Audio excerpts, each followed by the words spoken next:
It's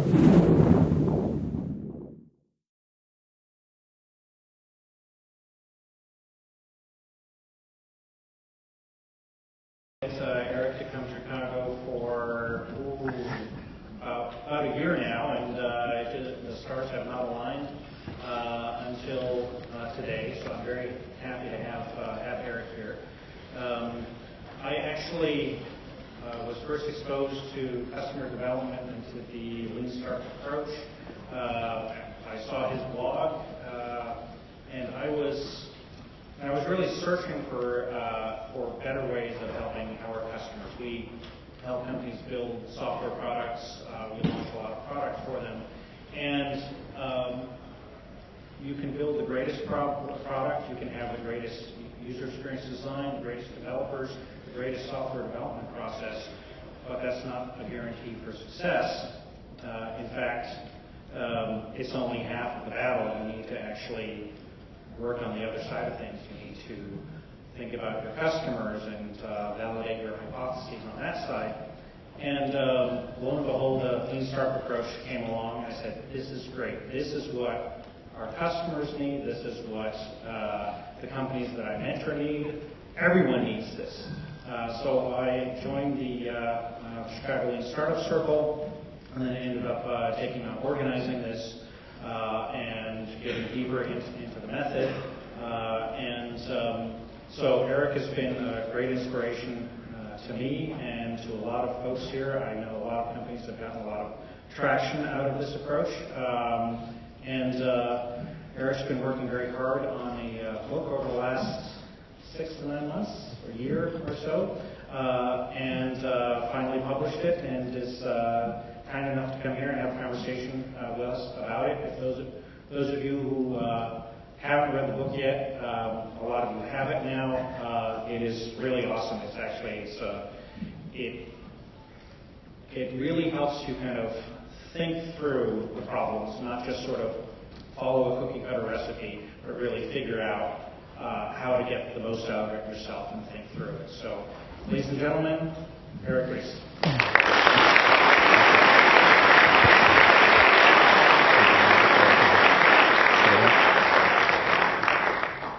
Wow. Hi. It's an incredible turnout. Yeah, pretty good. You guys feel like you must do these events all the time. Thanks for surviving the line of death, everybody. Much appreciated.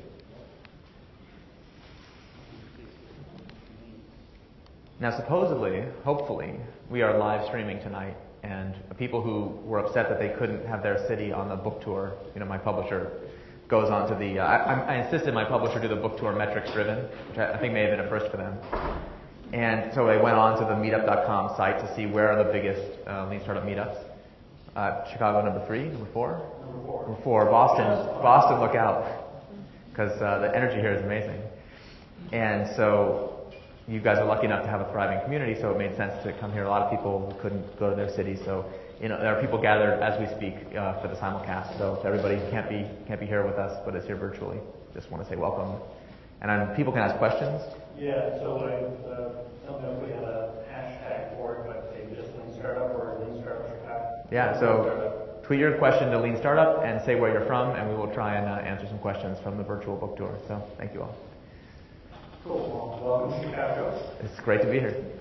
So how did this whole thing come about? How did you first get into this thing? Yeah, let me tell you the master plan.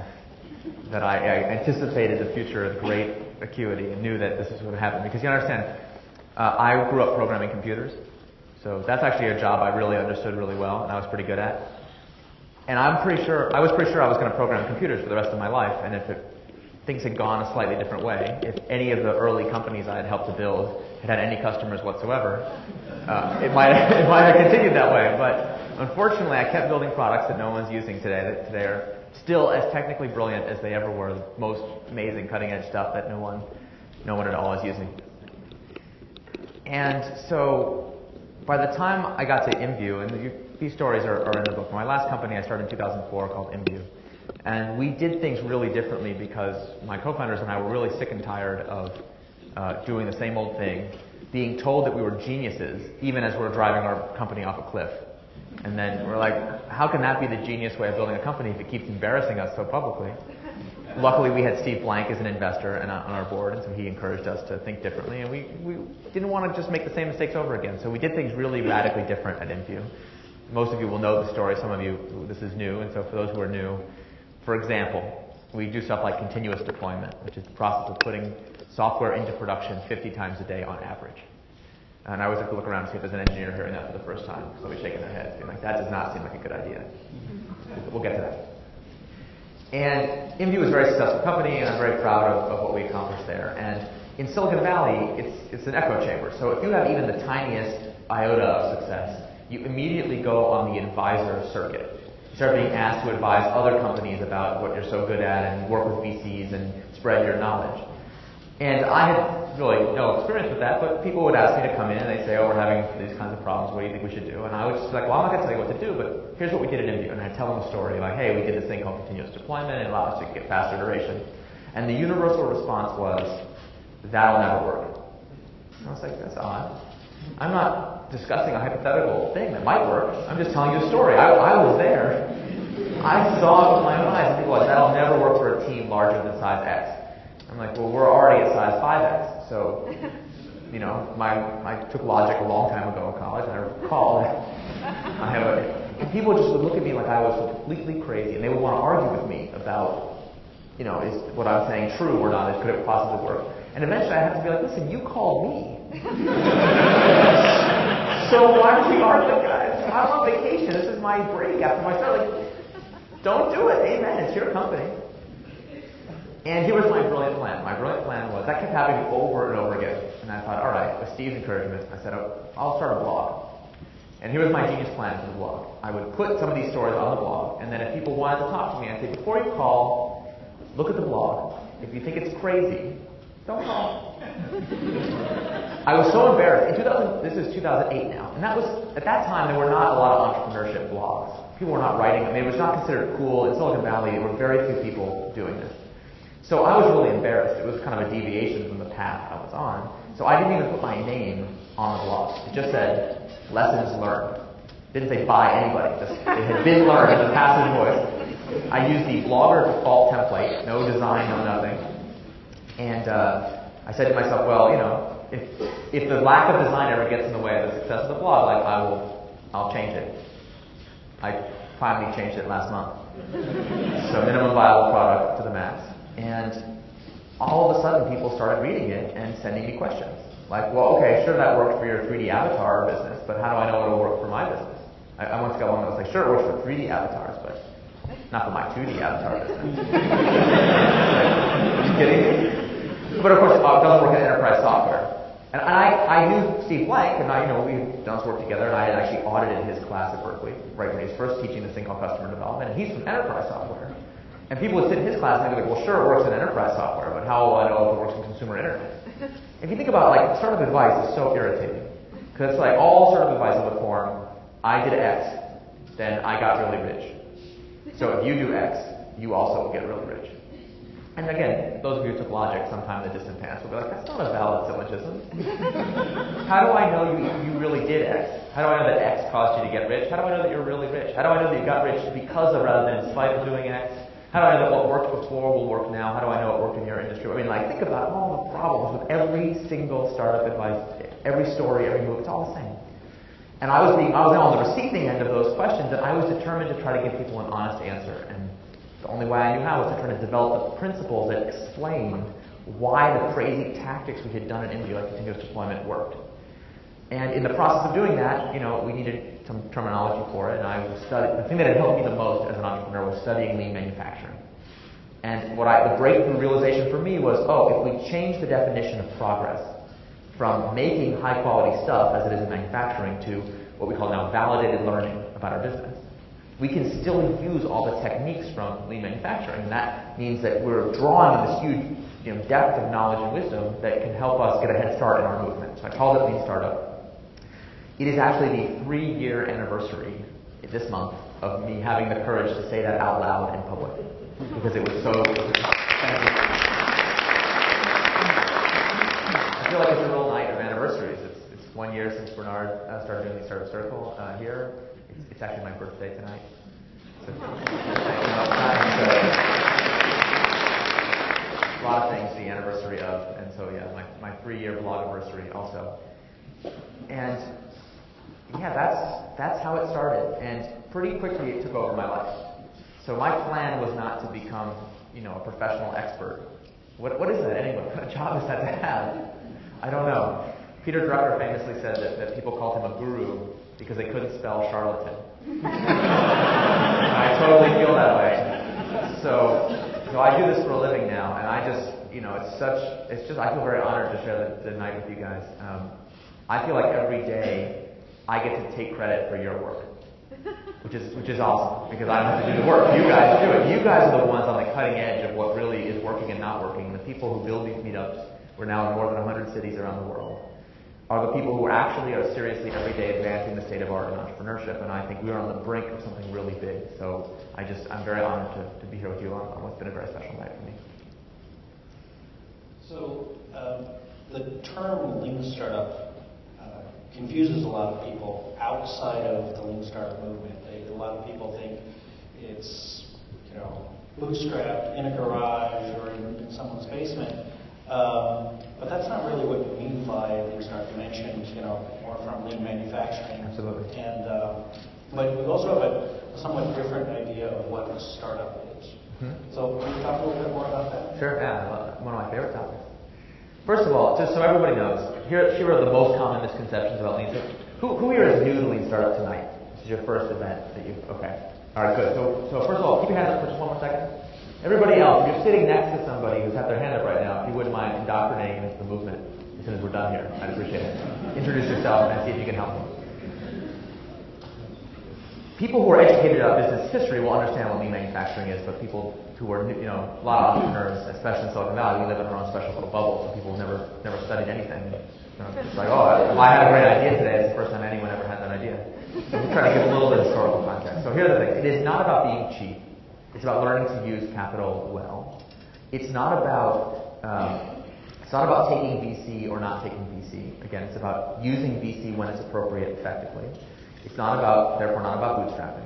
And it's not about replacing vision with data, even though we're very data-driven. We'll talk more about that. So I guess since I started the story about how the blog started and this began, so that was 3 years ago. I'll just continue the story a little bit because it will answer your question. I was invited to the Web 2.0 Expo in the spring of 2009. So about 6 months later, already there was enough following that they wanted me to give a talk at Web 2.0 Expo. And that was going to be the first time, not only was I going to say some of these nutty things out loud, but now in public in front of an audience. And I believe that the goal at that time, the way I thought about what we were trying to do with the Lean Startup movement, was to put the practice of entrepreneurship on a more rigorous footing. So we weren't using the stories we read in the press and movies as our textbook for what entrepreneurship is, but we could do something a little bit more rigorous. So I was like, we should begin with a definition about what is a startup. So I got up on stage and I had a slide that said, a startup is a human institution designed to create something new under conditions of extreme uncertainty. And that's still what I believe a startup is. And I noticed something as I was writing about that topic, that it doesn't actually say anything about how big your company is. It doesn't say anything about what industry you work in or what sector of the economy. It just says you're trying to do institution building under conditions of extreme uncertainty. So I said, because I was on stage as confidently as I could muster, these principles should work in any size company, Fortune 500, garage, government, nonprofit, shouldn't matter at all. And I had no idea what I was talking about. I want to be really clear. It was a logical deduction from first principles. I felt like one of those scientists that makes this wacky prediction, and people are like, what? Are you sure? I'm like, well, just telling you what the theory predicts. And from that very first time, literally that day, I was mobbed with people who, if I had met them on the street any other time, I would have been like, you're not an entrepreneur, you're some boring big company bureaucrat.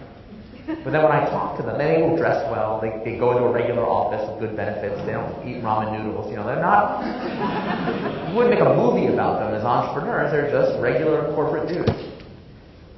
And then we started to talk, and they'd be like, I have this vision for how my company needs to adapt or die, and to start to talk to me about what they're doing. I was like, wow, this is a very visionary person. And they would want my advice, and I tried to talk them out of it. I was like, listen, first of all, I don't know anything about being inside a big company. I hear there's a lot of politics, and you got to learn, and I can't help you with that. And they're like, did I mention I'm a general manager of this company? I got the politics handled. Okay, like obviously I would have been fired years ago if I wasn't ace. And I was like, okay, well that's cool. Then let me tell you about the future of the internet, these new open source, highly leveraged product development ideas. And they're like, yeah, duh, I know. You know, the internet's going to change my business. We have to adapt or die. I was like, okay. Well, I read this great book called The Innovator's Dilemma, and it lays out some like things you need to do, kind of entrepreneurial prerequisites. You got to make sure you have a separate division and a separate P&L. And they would be like, yeah, I read the same book too. And guess what? What did I just tell you? I'm a manager of an autonomous division with our own P&L. We've got this innovation black box. And so finally I was like, yeah, I guess you're supposed to listen to customers, right? Ask them, this conversation's not going very well. Why do you want to talk to me? And they said something very similar, each one. It was basically like, we've built this black box for innovation, just like Clay Christensen says. And what are those people supposed to do every day? Because in the book, it's just like, set this structure up and innovation will happen. In the book, I have this metaphor. It's like, I got the kindling and the wood and the matches and all I got these ingredients sitting here, and it's like, where's my fire? It's not happening. And implicit in the question was so clear that these were people who had promised some CFO somewhere that their innovation was going to pay off. And now it's like 6 months in, and they got nothing to show for it. As entrepreneurs, we're used to having nothing to show for it. We live like that. But as you're a general manager who made a plan, and now you're not hitting the plan, uh-oh. And I tried to give them the best answer I could, which is like, well, if I was in your shoes, and if I was doing a startup, here's how we would think about it. And that began the process of a realization for me that it took me a while to figure out. But basically, the word entrepreneur is now a career. It's a job title you can have. It's a thing you can study and practice and get good at. And it doesn't matter what, kind of industry you're in, that's totally irrelevant. And therefore, we have a lot to learn from each other. There's all these entrepreneurs advancing the state of the art in all these different industries, different kinds of companies, and we could all work together to figure out, hey, how can we help each other? What can we do? And that, is a big theme in the book, wanting to reach people who wouldn't necessarily even think of themselves as entrepreneurs. I'm trying to convince corporate CFOs and executive managers that there should be people who work for your company that have a business card that just says entrepreneur on it. And people who specialize in that. So we don't have to be confused about what kind of management are we doing when we're in this brand new, highly uncertain situation. We're doing entrepreneurial management, just a different kind of management than what we learned in the 20th century. So one of the things in management you learn fairly early on is you cannot manage what you can't measure. And typically in a large company, you have P&Ls, you have plans, all these ways of forecasting, of measuring. But in a startup, as you said, you may not have anything to show for it in 6 months or longer. So you mentioned in your book you have a different way of accounting for that, innovation accounting. Can you talk about that a little bit? Sure. Let me give a disclaimer first. Some of you came to a talk you thought was going to be cool and exciting. Because it'd be like entrepreneurship. That's like the sexiest topic alive right now. And now, so far, what have we talked about? Like management, now we're about to talk about accounting. Right? What could possibly be more boring? I mean, accounting is like one of those words you use to put people to sleep. And I apologize. That's what you're in for, so you can leave anytime. Doors are unlocked. I actually think entrepreneurship is too cool right now, and it needs to get a lot more boring. Because there's all these movies, everyone's excited about entrepreneurship. And look, I think there's an amazing thing happening. There's this worldwide entrepreneurship renaissance so many of you are part of. It is super exciting. But the actual work of entrepreneurship is unbelievably boring and excruciatingly difficult and often embarrassing and humiliating. It's not exactly cool. So we're going to make entrepreneurship better. We have to make it really boring, make it a topic that we study, and therefore can improve. Let me just give a quick history lesson. We're talking all about anniversaries. This year, 2011, is the 100th anniversary of the idea of management. The very first management book is called The Principles of Scientific Management. It was written by Frederick Winslow Taylor, and it was published in 1911. So management has had a pretty good run these past 100 years. And if you think about what we have accomplished in general management in the 20th century, it is all about planning and forecasting. When I was doing the research for the book, I had a really shocking discovery when I was reading about the original general managers, the people that worked out how do you build a multi-division company of the kind that we now take for granted. People like Alfred Sloan at General Motors. And they figured out that by using what we now call accounting, they could make forecasts that they could use to hold managers accountable. So Everyone knows that if you're a manager, your job is to beat the plan. Everyone always says, if you beat plan, you get promoted. If you are like slightly below plan, you get fired. That's the basic rule of management today.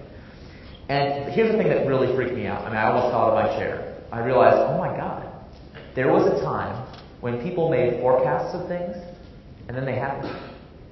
I've never seen that before. I never even heard of that. I have never in my entire career ever seen a forecast of anything that turned out even remotely accurate, because I worked with startups. I thought planning and forecasting was like a kabuki dance that we did in order to raise money from VCs. It was like a way of kind of showing commitment. Instead of like showing that you're willing to like stab yourself with a knife, you're like, no, I'm willing to do this other equally painful thing that proves I'm serious. I honestly didn't know what it was for, because we never looked at those plans after we'd written them. We just put them in that was it. We just used it to bamboozle the investors. I was like, why do we do that exercise? Must be a good reason. Well, it turns out that if you have a long and stable operating history for your business, then you can predict what's going to happen with some regularity. And that's still true in a lot of businesses and a lot of parts of companies. If you run a search engine business, you can tell me the top weeks and months for search engine queries. You can tell me, when it's the Super Bowl, like a lot of people search for sports things. You know that stuff, and therefore you can make a plan. And the reason that's so important, I really want to emphasize this, because if you're let's say I'm the general manager in charge of sports-related searches at my search engine company, and I happen to launch a new feature the day before the Super Bowl, and then the next day, everything's up and to the right, huge surge of new sports queries. Can you imagine a manager who's like, I should be promoted, I did such a good job? You'd be like, no, you didn't, because we have 10 years of historical data that shows that would have happened anyway. It doesn't count. You're fired. So general managers know not to do that. Now, show of hands, who feels like the world is getting more and more stable every day? Great question. So, all of a sudden, all of us, entrepreneurs and managers alike, are finding ourselves in the situation where there's more and more uncertainty and less stability, and that means our basic management tools don't function anymore. Because we can't make plans and forecasts. That's why business plans and startups are such a waste of time. Because they're not incoherent, they're just based on wrong facts, because there's no operating history with which to make a projection. So that, as entrepreneurs, we can speak frankly, right? We're candidly with each other here.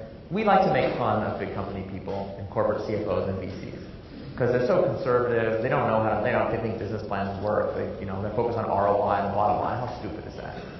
But I'm actually kind of sympathetic to their problems.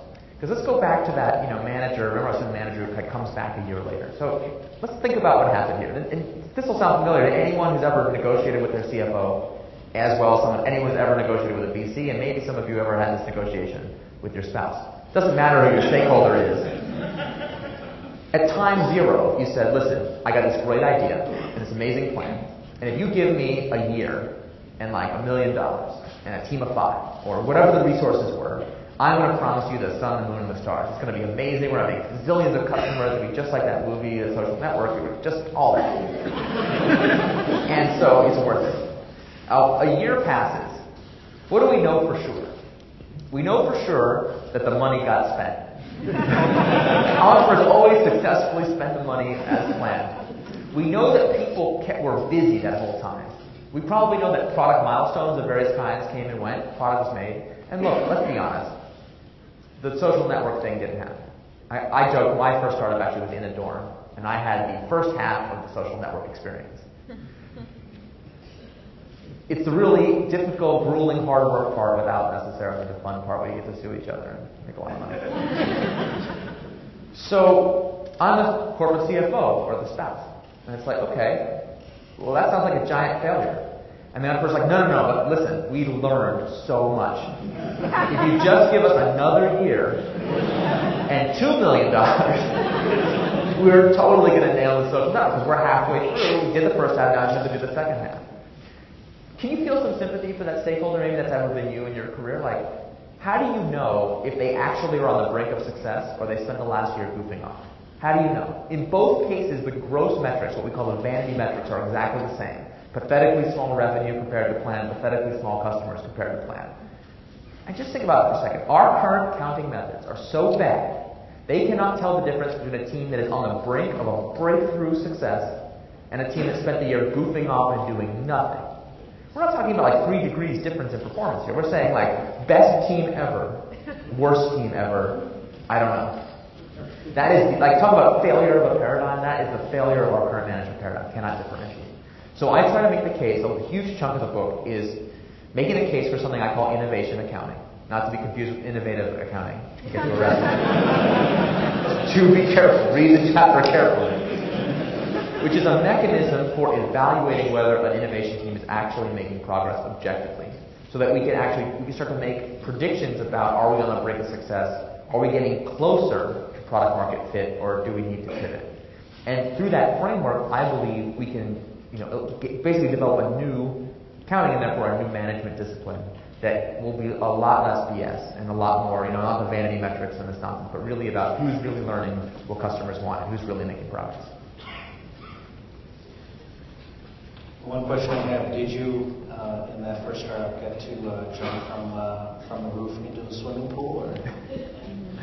No, we were in New Haven, Connecticut, where it's always too cold for that. But we did a lot of equally stupid things. And we thought for sure it was going to work. We were 100% convinced. And I'll tell you the most painful part. In the movies, everyone the protagonist talks to says it's a bad idea.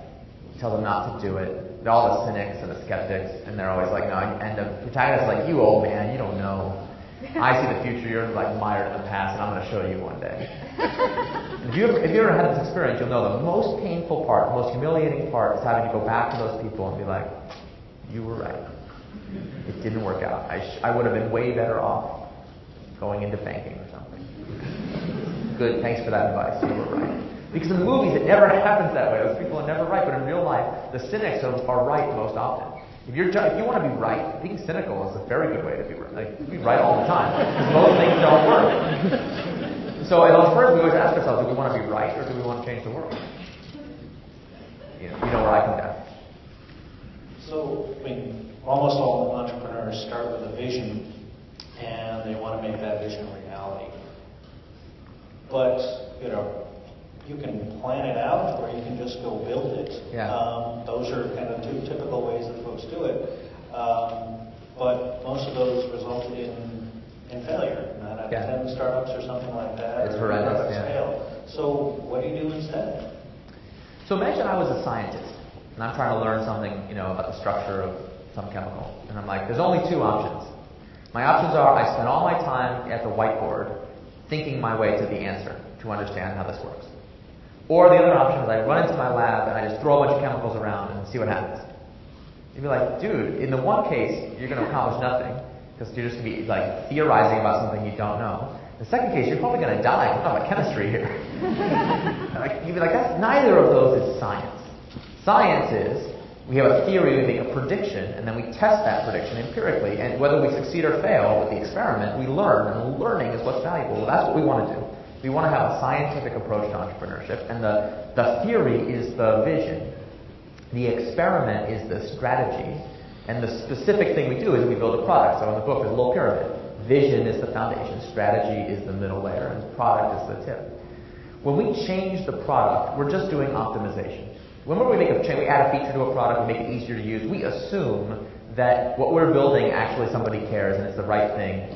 And I've had a really embarrassing experience. Like, if you have a product that people don't actually want, making it easier to use just helps them realize that they don't want it faster. It's really confusing. And that's what happens with optimization. If you're on the wrong track, getting there more efficiently is just, you're in trouble. And that's why we say, don't focus on optimization, focus on learning. And if you're learning, then you want to pivot. I apologize. Pivot is probably the most overused buzzword in the last year. Sorry about that. But that's what it is. It's the most important concept in entrepreneurship, bar none. A pivot is a change in strategy without a change in vision. So if I have a theory, I'm trying to understand, I feel like, okay, relativity is my theory. I want to try to prove that it's right. And I conduct an experiment, and the experiment's like, nope, not correct. If I'm a scientist, I don't give up and be like, well, I guess there's no relativity because, one experiment didn't work out. And that wouldn't be very good. But I also could be like, no, I'm going to run that experiment again and again and again, and eventually it's going to prove a different result. Like, both of those things would be crazy.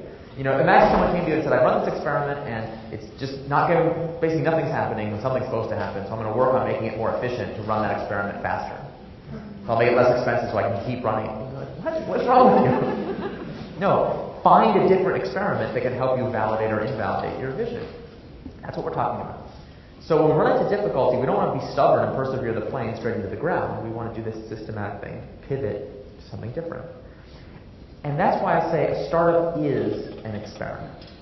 Not an experiment in can something be built, because guess what? We live in a time now where we can build anything we can imagine. So our question for our time is not can it be built, but should it be built? And that's a really different place to be in historically. If Fred Taylor was here, from 100 years ago, and we said, hey, think about what you should build, he'd be like, no, we know what needs to be built. We need stuff. Lots and lots of stuff to clothe, house, and feed people. And we have more stuff than we know what to do with. And so that would be a really different conversation. He would find what we're dealing with kind of strange. But he certainly wouldn't recommend that we take a non-scientific approach to it. And so that's what we're trying to do. Get out of the startup alchemy and into the startup science. So there's a bunch of hypotheses that you have, and you have to recognize at the beginning that they are hypotheses because, as you said, it's really uncertainty. There's a whole bunch of things that we don't know. We just have hypotheses on. What are the most important hypotheses to test first? I know we have some MBAs in the audience, so I am going to answer this question, but again with a disclaimer. Warning, this may be hazardous to your health. If you happen to be an MBA, you will be especially prone to this problem we call analysis paralysis. Some people fall in love with analyzing their idea to death and forming hypotheses and writing them down. And I used to do a ton of iterating and pivoting at the whiteboard. I keep rearranging my business model and make it more and more efficient, but there's no facts, just me at the whiteboard, so it just doesn't count. But if you can get over that, it is helpful to know what are we trying to test. And so in the book, I talk about two, what I call a leap of faith assumptions. And we call them leap of faith assumptions because if they're wrong, you got no business. So who's ever built a business plan? Just show of hands. It's okay. Yeah. Keep your hand up if there was a spreadsheet in the back of the business plan. Okay, keep your hand up if the spreadsheet made predictions of revenue in year 5. Okay, keep your hand up if the revenue in year 5 was at least $100 million. That's not bad. In Silicon Valley, by the way, everyone's hand is up. Was your actual or was the projected revenue? Yeah, right. And show of hands if you actually made $100 million in year 5. Same in Silicon Valley, everyone's hand goes down. We're really good at making plans, but not necessarily making the money. Now, if I had one of your spreadsheets with me, I know exactly what it would be. It'd be in 5-point font in Appendix C. And I can search in there and I look at it and I'd be like, oh, here's a box. It says 10%. I wonder what that is. I trace my finger over my magnifying glass. It says percentage of customers who sign up for the free trial. Now, why is that in 5-point font in Appendix C? That should be like in a giant banner in red font on your wall. That's what I call a leap of faith assumption. You know it's a leap of faith assumption because if I change that 10 to a 0, what happens to your brilliant 5-year revenue projection? Your whole spreadsheet goes to 0. So it's pretty important. So the two most important leap of faith assumptions are what I call the value hypothesis and the growth hypothesis. The value hypothesis says, how do we know that when customers use this product, they experience value? That is, how do we know we created a value-creating rather than a value-destroying business? If all you want is growth, just do a Ponzi scheme. Seriously, so fast, right? It's awesome. A lot of companies are actually a Ponzi scheme. Right? They just raise more money in order to raise more money. And on a unit basis, they're actually destroying value. And the rule 1 of capitalism is that when people voluntarily exchange value, more value is created. And so any fraudulent activity doesn't pass this test, and a lot of startups are inadvertently violating rule number 1 of capitalism. Question 2 is, assuming that you're creating value for people, how will the business grow? Most entrepreneurs think that growth just happens, like by magic, but it doesn't. Growth has a very specific mechanism, and in the book I lay out what I call the 3 engines of growth, which are these feedback loops that cause sustainable growth, rather than just your one-time, I got a TechCrunch, hooray. Sustainable growth means new customers come from the action of past customers. That's it. And that can happen because past customers refer new customers in viral. It could be because the past customers come back themselves, as in a sticky or an engagement type business. Or it could be that the revenue we generate from past customers, we reinvest into acquiring new customers. So those are the 3 key engines of growth. Yeah, they each have a feedback loop that we can quantify. If we can get both of those 2 things working simultaneously, a product that creates value for customers and creates sustainable growth, I believe that is the definition of product market fit. And the only question then is how fast will it grow and how much money will it make, and that's what the innovation accounting framework is designed to help us figure out. So don't think about it too much. This is actually not that complicated. Don't go read a textbook about business strategy. Just try to make a quick guess about which engine of growth and how will you know that it creates value. And then give yourself a hard deadline to build what we call a minimum viable product, which is what is the least amount of work we have to do to establish real baseline data about those leap of faith assumptions. Right, going back to my 10% sign-up rate example, if that number is really 0 right now, wouldn't you want to know? Right? Isn't it better to have bad news that's true than good news that you just made up? And yet, that's what most of us are operating on, the good news that we made up. We're like, wow, I can't believe the good news is so good.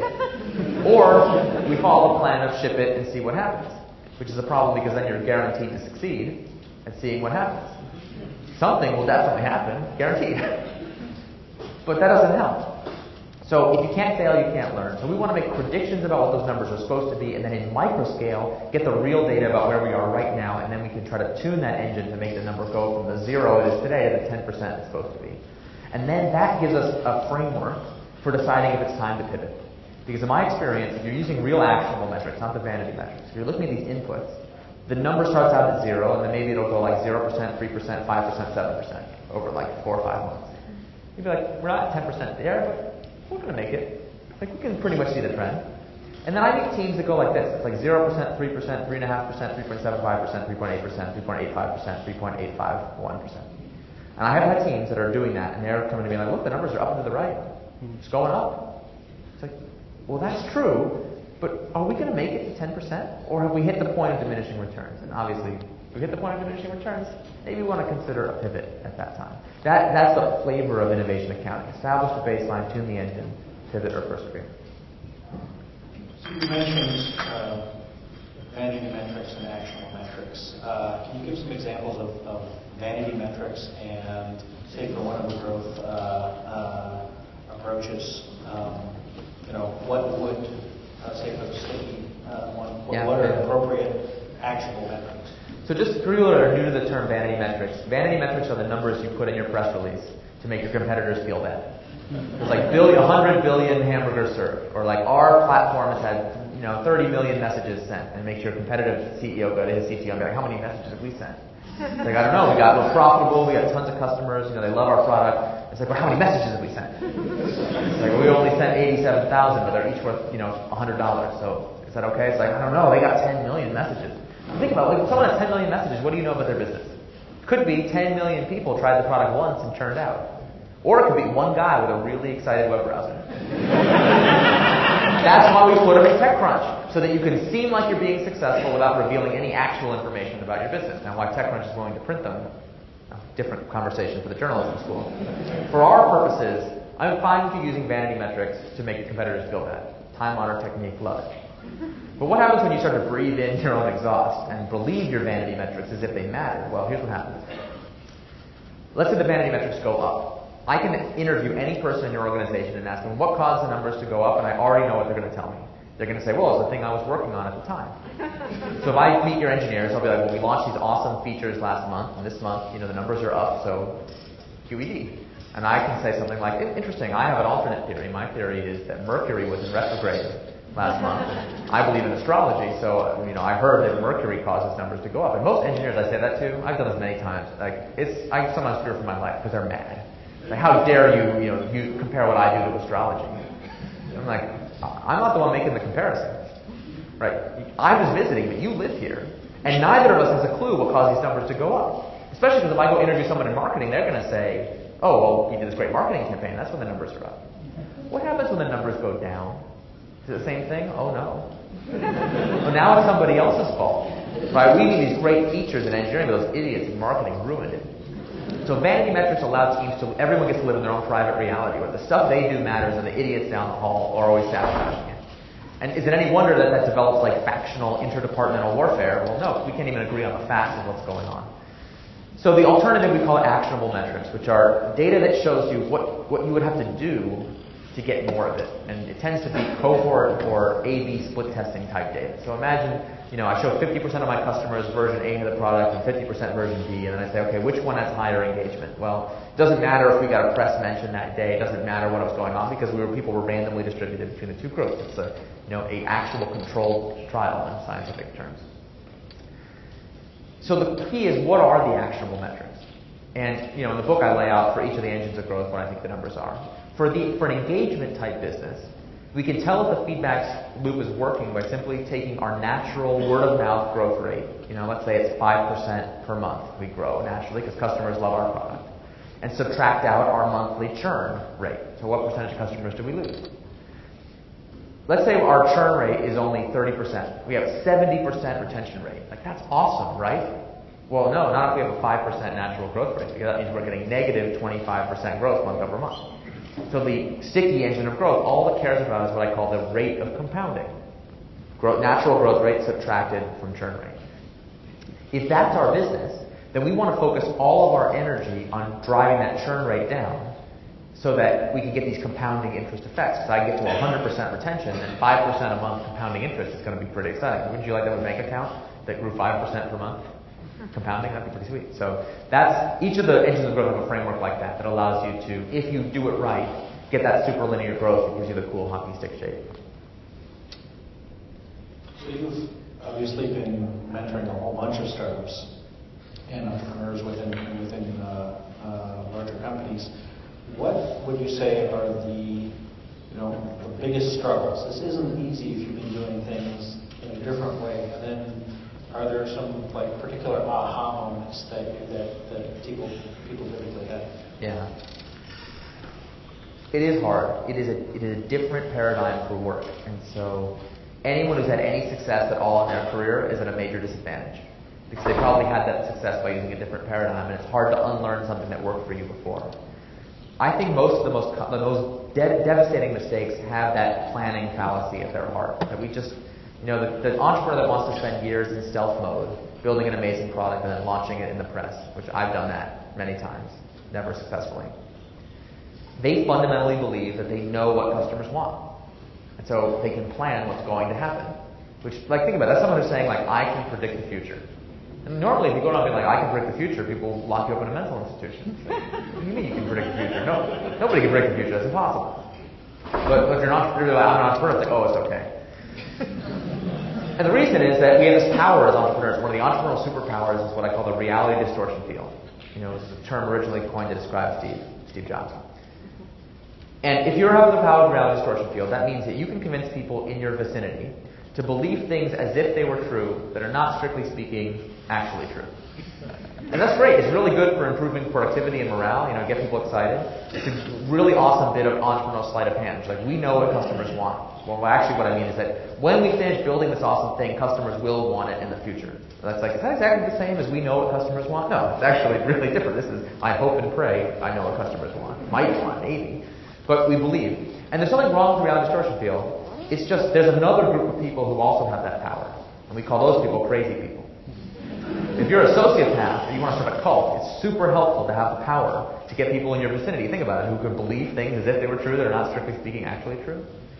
So if you, or maybe you have a friend, if your friend is in the midst of the reality distortion field with an entrepreneur, how do you know if the entrepreneur is a brilliant visionary, the next Steve Jobs? They wear a black turtleneck, so it's looking good. Or how do you know you're following a crazy person who's going to accomplish nothing? And for your friend's sake, all I'm asking you to do is double check. Probably the vision is 100% right, and your product is the best thing since sliced bread. It's as good as teleportation. Okay? Teleportation would be a great product. Maybe work on teleportation, get out of here, go work on that right now. I'm really looking forward to it. Who wouldn't want to have teleportation? Most entrepreneurs think that's as good as their product is. And then I think about having that belief. It's actually very easy to test. If my product is teleportation, I'm going to get a 100% conversion rate. Every customer I talk to, hi, would you like to give me $5 to teleport instead of commuting?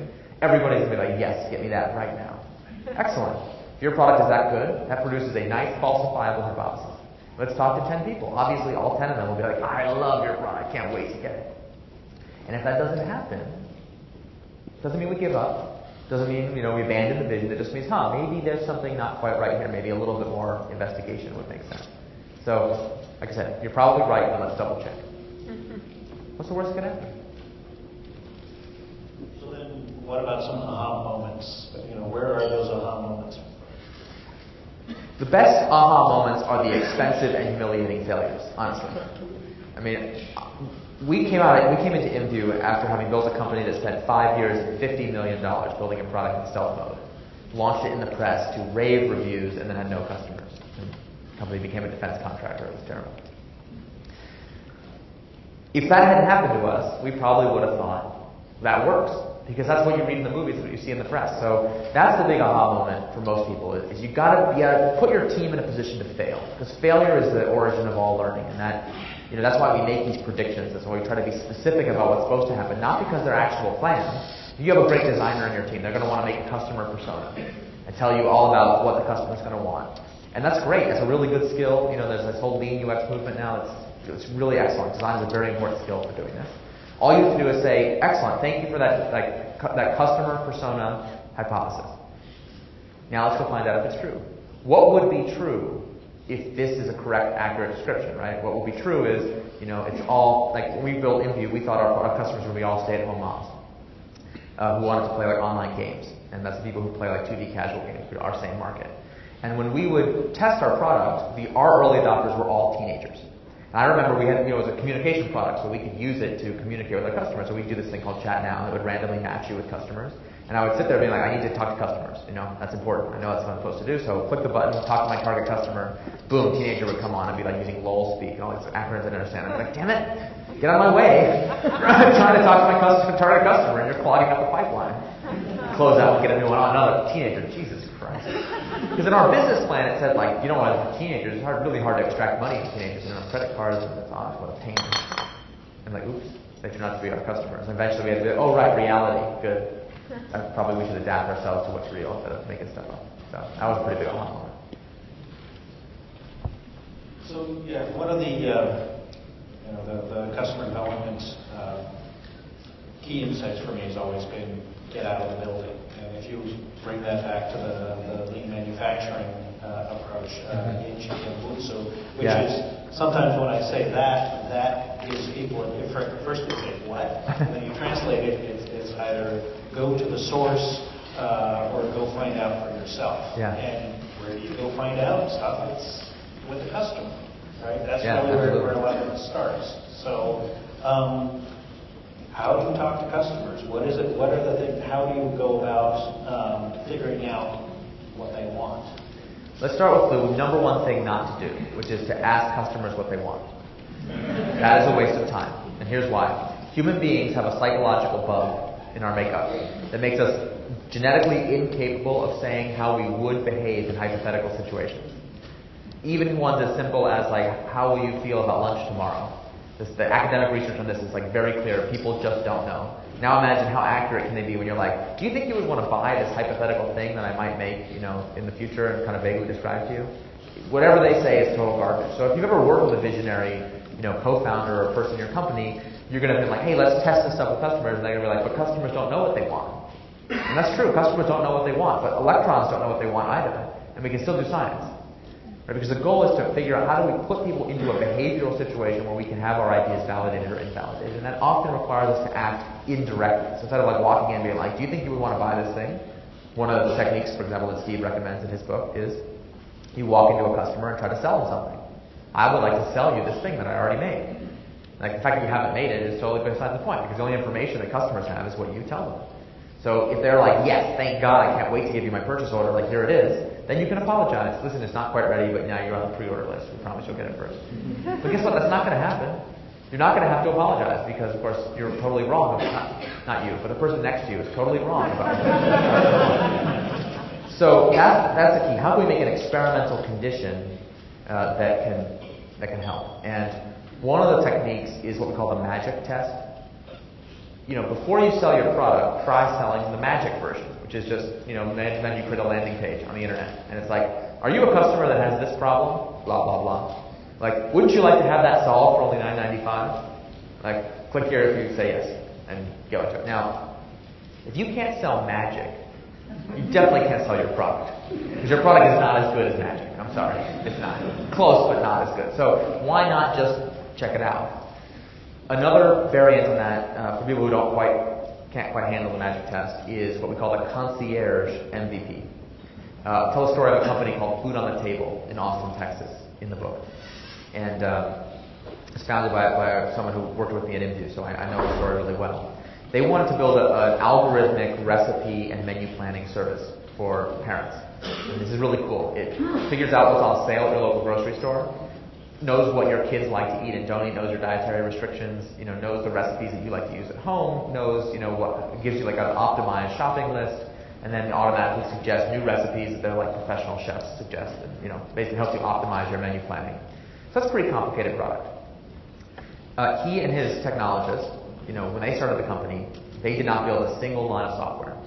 They went to their local grocery store and they did Genchi Genbutsu, which is go meet customers, see how they observe them, talk to them. But they did a twist on it, which is that after they would talk to a customer and said, oh, that does sound kind of interesting, they'd be like, great, would you like to buy this service from us? And they're like, well, what do you mean? It's like, well, if you say yes, we will come to your house once a week.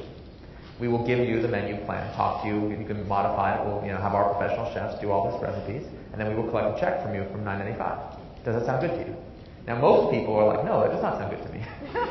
No, thank you, do not come to my house. But that's fine, because an early adopter is someone who's like, God, that would be so great, I'd be willing to tolerate this kind of weird delivery vehicle. And so you give that first customer the concierge treatment, the best possible version of your product, and then you try to get a second customer, assuming they pay you, and a third and a fourth. And by traditional standards, this is like wildly inefficient, right? You got the CEO and the CTO of this company like wasting their time manually like making recipes for people and handing them, driving to their house. Well, the time to invest in technology is when they have more customers than they can physically handle, which actually took a surprisingly long time because, of course, they were wrong about so many elements of the product. And so think about it, if you're a technologist, if you're a software person especially, think about how nice it would be if every time you had to build something, you were always refactoring an existing workflow that you already knew worked. And you never had to work speculatively. That's what we call it, the speculation. So what if we didn't have any speculation? What if we always knew exactly what to build? Wouldn't that be a lot more likely to be successful? Well, in the concierge MVP, you've always been in that situation. So give that a shot. Our speaker in September of last year, Mike Evans from Grubhub, describing what they did. They really started out with a concierge MVP. There was a lot of scrambling and calling up the restaurants and kind of stuff. So it's definitely a great technique. It works well. At some point, I think you talk about kind of the runway of a company and really measuring how many pivots you can do within a certain time period. And that's really one of the critical measures. Can you talk a little bit more about the build, measure, like, learn, move, and how pivots fit into that? Absolutely. One of the key insights of lean manufacturing was that we need to focus on the fundamental cycle time of the business. And in lean manufacturing, the cycle time is how much time elapses between when we start working on a product and the customer pays us money for that product. So we want to make it as just in time as possible. And the analogous thing for lean startups is, since we don't know who the customer is, we want to discover who they are and what they want as quickly as possible. So we have this concept we call build, measure, learn, 3-step feedback loop. That's our fundamental loop. We take ideas, we turn those ideas into products, we measure how customers respond, and then that allows us to influence our next set of ideas. And every bit of advice, every process question, every infrastructure decision should be measured against, well, will it help us get through this loop faster? Another really irritating thing about startup advice, you've probably heard, is it's totally self-contradictory. Right? Like when I was an entrepreneur, we'd have one advisor who would be like, make sure you really work on scalability, because you don't want to be the next Friendster and have that high-profile scalability problem. Like, yeah, scalability is so important. And the next advisor would be like, but also don't worry too much about scalability, because Facebook, didn't worry about scalability and they did it just fine. So if they waited, it would have been terrible. You're like, okay, don't worry about scalability. Like, also, really make sure you have good design, because we all know that like Steve Jobs would never ship a product that wasn't like really beautiful and perfect. That would be good design is really important. It's like next advisor's like, but Craigslist and eBay, these products did really well, and their design still sucks. So probably design doesn't matter that much. Like, got it, scalable and not scalable, design and no design. And just go down the list, right? For every technique, I can find you someone who did it, didn't do it, was successful, they did 2x2, 4 possible outcomes. It's a disaster. So we need a heuristic for figuring out, is it a good idea, right? Do we need to invest in scalability right now? Well, Only question we have to ask is it slowing down our ability to learn that we're not scalable? If we have only one customer, we don't have a scalability problem, so it's fine. Unless the customer really likes our product. So what is a pivot? I said before, pivot is a change in strategy without a change in vision. But how do you get to the moment of pivoting sooner? You can't get there by just building stuff more efficiently, because the most efficient way to build is in large, long, giant batch sizes. The most fun time in a startup's life is when you have no customers. It's awesome. And the engineers love that. Just heads down, crank. Don't worry, no pesky customers who be like, I don't really like that. Just everything always goes exactly like you planned when you're in stealth mode. It's great. So we can't just measure stuff like that. We don't want to optimize for that because you have a data analyst on your team. You have like 10,000 graphs. You can't learn anything from 10,000 graphs. And what I call the MBA fallacy, we already talked about. I can learn tons of stuff at the whiteboard, just fast, iterate all by myself. But there's no facts, so that's no good.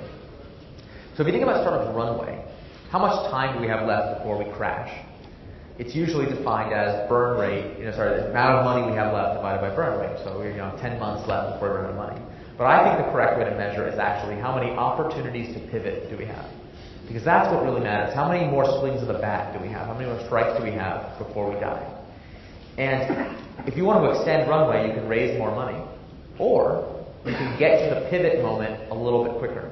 And the cool thing about that is, even like a 10% improvement in your cycle time might give you 10 more iterations because you keep doing it over and over again. And so it has this nice compounding effect. So whenever possible, whenever we're going to make an investment in infrastructure and process, we're going to invest in stuff that accelerates our ability to learn. And therefore, that's if you want to know why lean startups are more capital efficient, it's exactly for that reason. They can extend runway without raising more money.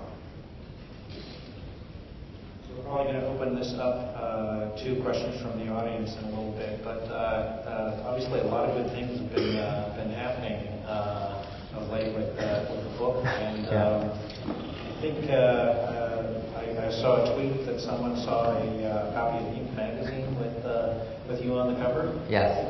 So what's this been like the last couple of weeks, and what's next? It's been so weird. First of all, I've been criticizing startups who are all trying to get on the cover of magazines all the time. I always say like, oh, you want to get on the cover of magazines, vanity trip, not important, don't launch. So now, yes, I'm on the cover of Inc. magazine this month. So I don't know what to make of that exactly. But the reason I wrote the book was we need to reach the people who are causing the problem. And who are those people? Like, there's more entrepreneurs than ever, and the entrepreneurs generally get this and are eager to do things as efficiently as possible. They're not the problem. The problem is all the people who hold entrepreneurs accountable, who invest in entrepreneurs, the CFOs and the VCs and the private equity people, the whole rest of the ecosystem. Those people are never going to read an entrepreneurship blog. Most of those people don't even think they are entrepreneurs. They're not going to read some startup lessons learned tech thing. If we want to reach those people, if we want to stop them from causing the problem, we have to figure out how do we make them interested in reading about this thing that we all think is really exciting. And for better or for worse, books, mainstream published books, are specifically how you reach those people. And it's not just any books. It is a very specific class of books, namely bestsellers. Here's a really weird thing. There's a huge chunk of people, especially in business, that only read bestsellers.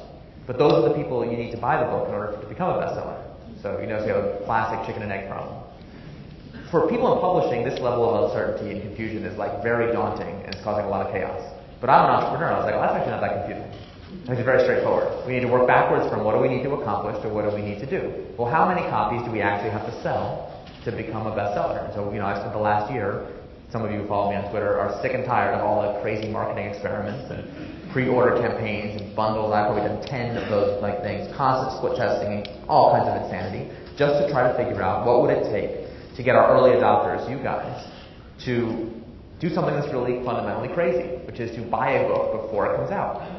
Because why would you do that? Why not just wait, see if it's any good, and buy it then? That would be a lot more logical thing to do, but we want you to pre-order so that the book will debut as a bestseller so that we'll reach all these other people. And so that is what I have been working on, and that has been in the future for so long. I actually have my life is a black hole. And then all of a sudden there's been all this media interest and all this excitement because actually I just found this out. The book is going to debut as a bestseller.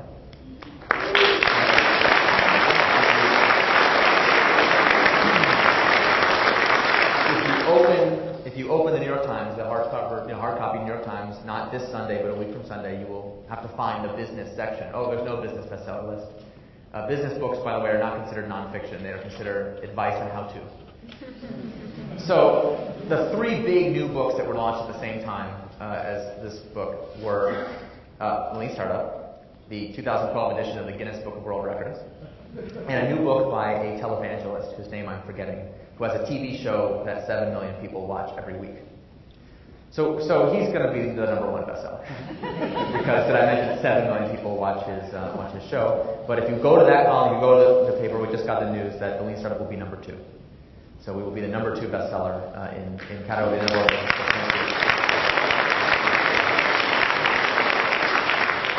Don't give me a hand. Give yourselves a hand. You guys bought the copies that made it happen.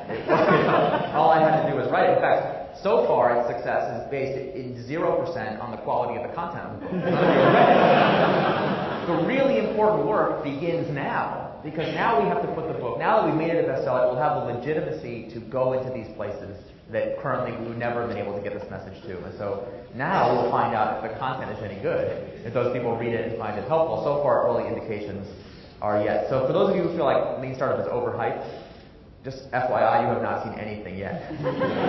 What is coming is going to be ridiculous, because I believe we are on having a real crossing the chasm moment. We are about to take this idea from a fringe thing that happens in startup hubs to an important business mainstream idea. And if you read the Financial Times just reviewed it and said it was one of the important business books of the year. Inc. magazine just did this big spread. If you listen to Morning Edition on Monday, they're doing 4.5 minutes on the book. I mean, it is about to get the kind of media attention that is pretty absurd. I've been on cable news.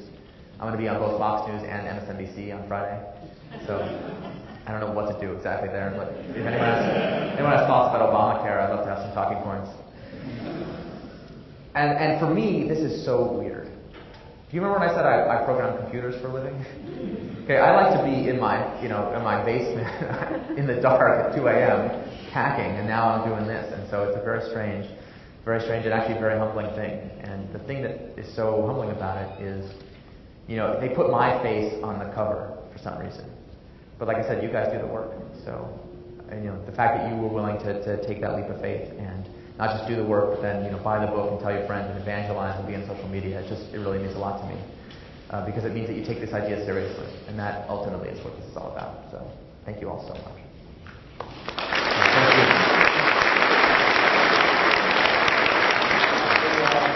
you. Some questions. I think we have 2 mics. I've got one, and I'm not sure where the other one is. And then we'll intersperse some Twitter as well. So for those of you who are watching, the Twitter hashtag is Lean Startup and Chicago. Okay, so hashtag Lean Startup and hashtag Chicago, because otherwise there's way too much Lean Startup stuff out.